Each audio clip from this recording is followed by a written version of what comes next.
Place au jeu maintenant avec nos deux invités. À ma gauche, Vincent Monnier pour Wine Poker. Voilà. Et puis à ma droite, Nicolas Fabre pour Play Rugby. Le match est lancé. Messieurs, on va commencer par Wine Poker. Déjà, comment ça marche ? Qu'est-ce que c'est que ce jeu ? C'est un jeu qui mêle le poker et la dégustation, c'est ça ? Tout à fait. C'est le principe d'une dégustation à l'aveugle. Il faut retrouver la région viticole d'un vin. Languedoc-Roussillon, Provence, Rhône, mais la façon poker. Donc ce qu'il vous faut, c'est des jetons, évidemment, et puis un jeu de... Voilà, aujourd'hui tout le monde a des jetons de poker. La folie poker, vous avez dit, on va profiter de la folie poker. C'est ça, en fait l'idée c'était de surfer sur la vague poker et de proposer un jeu qui est de dégustation, qui joue avec des cartes et des jetons.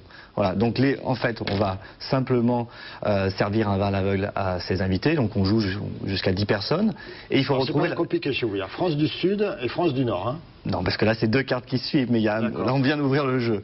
Parce que sinon, si on mélange, comme dans tous les jeux... Si vous comprenez quelque chose, vous nous appelez. Hein. Bon, je pense pas que ce soit très compliqué. Bon, alors là, ici, donc on a caché parce qu'on est à la télévision. Vous savez qu'à la télévision, on a droit à rien. Donc vous avez les bouteilles. Il faut déguster en même temps. Hein, sinon voilà, exactement. On sert un vin à ses invités.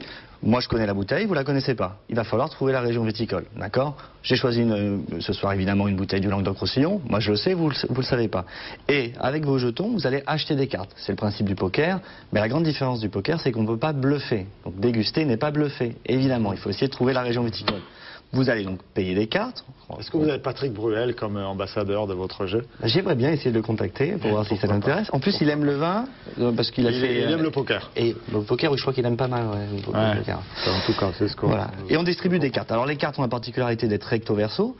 D'un côté, vous avez, pour les gens qui connaissent pas les régions viticoles, il y a les 10 régions viticoles qui sont écrites dessus, d'accord ? Ce qui permet déjà une découverte des 10 grands ensembles viticoles français, d'accord ? Bon, j'ai rien inventé.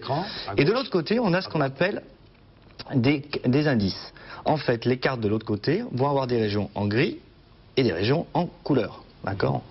Quand c'est en gris, ça élimine. Quand c'est en couleur, c'est possible.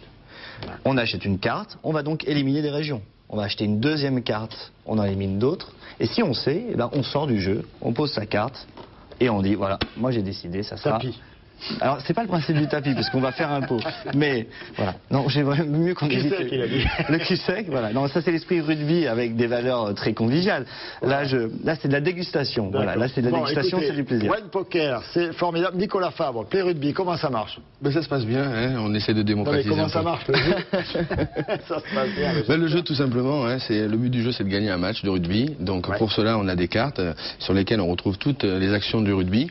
Voilà, donc, par exemple, vous avez fait une démonstration à l'image. Alors, la passe Chistera, la passe sautée, il y a les chandelles, le cadrage des débordements, l'interception. Et donc le but du jeu, tout simplement, est de marquer des essais et des drops pour gagner le match.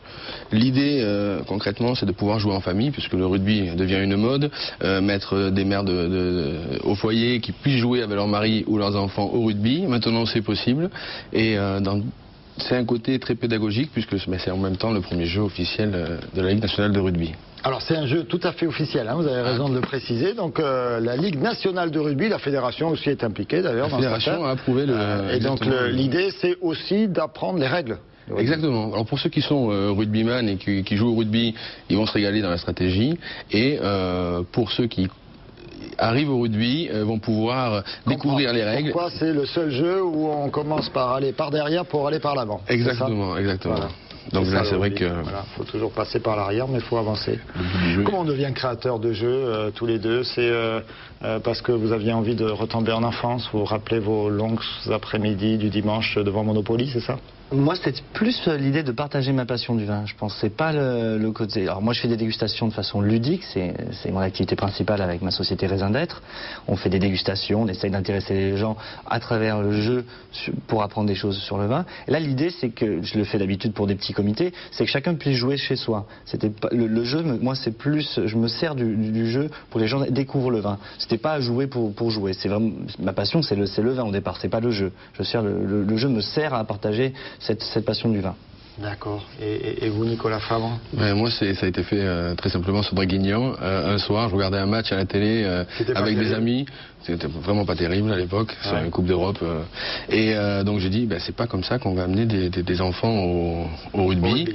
Et donc l'idée est partie de là, et puis ça a été crescendo au fur et à mesure. Donc rassurez-moi, c'est pas une dégustation trop poussée ou une troisième mi-temps trop arrosée qui a conduit à ça? Non, pas du tout. Rassurez-nous, je rassure les téléspectateurs. On pourrait combiner les deux jeux, faire l'apéritif avec moi avec un jeu dégustation et se terminer par le jeu du rugby. Non, regardez, vous avez noué contact sur ce plateau. Où est-ce qu'on les trouve, vos jeux, vous? Distribution sur Internet. Sur Internet, Wine Poker, on fait Wine Poker. Winepoker.net, tout simplement. Voilà. Alors, sur Montpellier, à la Plume d'Or, c'est au centre commercial à Castelnau. Sinon, sur le site de la Ligue nationale de rugby, sur le site de Panini ou Panini sur le site. aussi, donc les fameuses petites effigies Panini. À la fin, on trouve la possibilité de commander votre jeu. Exactement. Voilà, c'est ça. Ça coûte combien? 35,90 €.